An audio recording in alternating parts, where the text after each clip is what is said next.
एक और बात, यूएफसी प्रेसिडेंट डेना वाइट ने 2 दिन पहले एक प्रेस कॉन्फ्रेंस में कुछ बातें कही। वो कहते हैं कि Dustin Poirier versus Conor rematch done हो गया है, कंफर्म्ड है।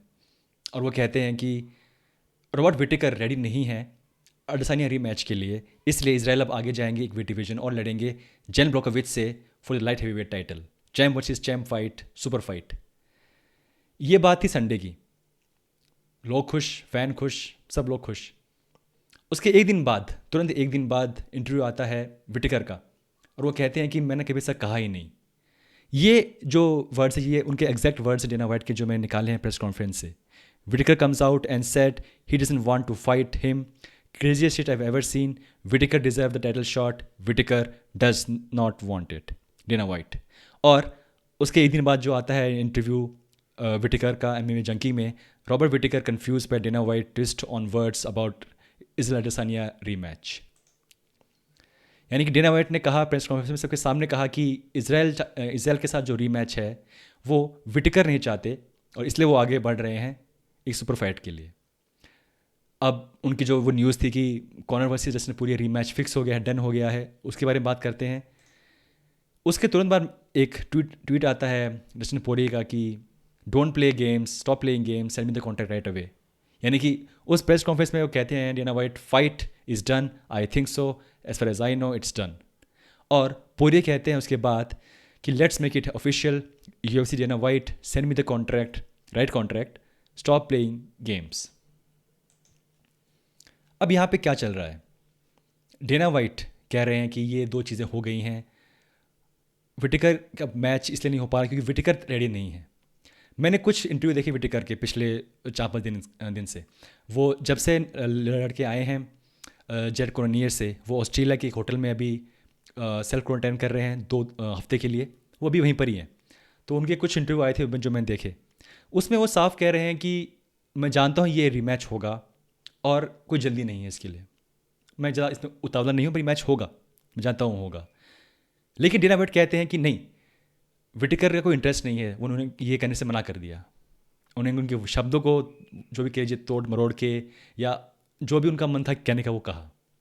सिमिलरली जब वो बात करते हैं रिगार्डिंग डस्टिन पोरिये को रीमैच, तो वो कह रहे हैं सब फाइट फिक्स हो गई है, डन है। लेकिन पोरिये कहते हैं कि कॉन्ट्रैक्ट दो, राइट कॉन्ट्रैक्ट दो, स्टॉप प्लेइंग गेम्स।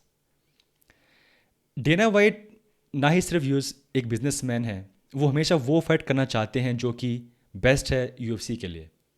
वो ऐसी फाइट करना चाहते हैं जिसमें कम से कम पैसों में सबसे ज़्यादा प्रॉफिट हो। अगर विटेकर लड़ते हैं फिर से रीमैच विद अडेसानिया, तो क्या वो ज़्यादा बड़ी फाइट है, या इजराइल आगे जाते हैं एक डिवीजन और लड़ते हैं जेन ब्रोकोविच से, super fight, champ versus champ. Obviously अगर इजराइल आगे जाते हैं एक डिवीजन तो वो बड़ी फाइट है। तो यहाँ पे जो थोड़ी सी दिखाई हेजिटेशन विटेकर ने, उसको डेना वाइट ने पकड़ लिया, और जो उनके प्लान्स थे जो कि बेस्ट हैं यूएफसी के लिए और फैंस के लिए, उन्होंने उसको आगे रख दिया। सिमिलरली अब जो ये फाइट होने वाली है 23 जनवरी को अगले साल, कॉनर वर्सेस डस्टिन पोरिये, वो सिर्फ कंफर्म्ड है लेकिन साइन नहीं हुई अब तक। तो अब उसके बारे में डेना वाइट चूँकि चाहते हैं कि मीडिया के थ्रू एक प्रेशर बनाते हैं फाइटर्स के ऊपर कि मैंने तो कह दिया मीडिया में, मैं रेडी हूँ, मैं तैयार हूँ। अगर कुछ होता है डिले बाय चांस, हो सकता है कि जो पोरिये हैं वो खुश नहीं हो अपने कॉन्ट्रैक्ट से, उनकी जो सैलरी थोड़ी कम हो, वो थोड़ा और पैसा मांग रहे हों, लेकिन एक उनका एक तरीका है कि थोड़ा सा प्रेशर बना है फाइटर के ऊपर कि मैंने तो कह दिया दोस्तों, अब अगर ये मैच नहीं होता तो गलती आपकी है। अब यहाँ पे डेना वाइट सही है या गलत है, इसको देखते हैं एक बार। एक तरीके से डेना वाइट ये हमेशा बताते हैं अपने हर स्टेप में कि उनके अकॉर्डिंग यहाँ पे चीज़ चलती है। लेकिन कभी कभार ऐसा होता है कि डेना वाइट जो ये अपनाते हैं ये तरीका लोगों पे प्रेशर बनाने का, ये थोड़ा सा लोगों को कम पसंद आता है। लेकिन अल्टीमेटली ये जो उनका जो ये तरीका है, ये आज से नहीं, ये बहुत साल पुराना है। वो बोलते कुछ है, होता कुछ है।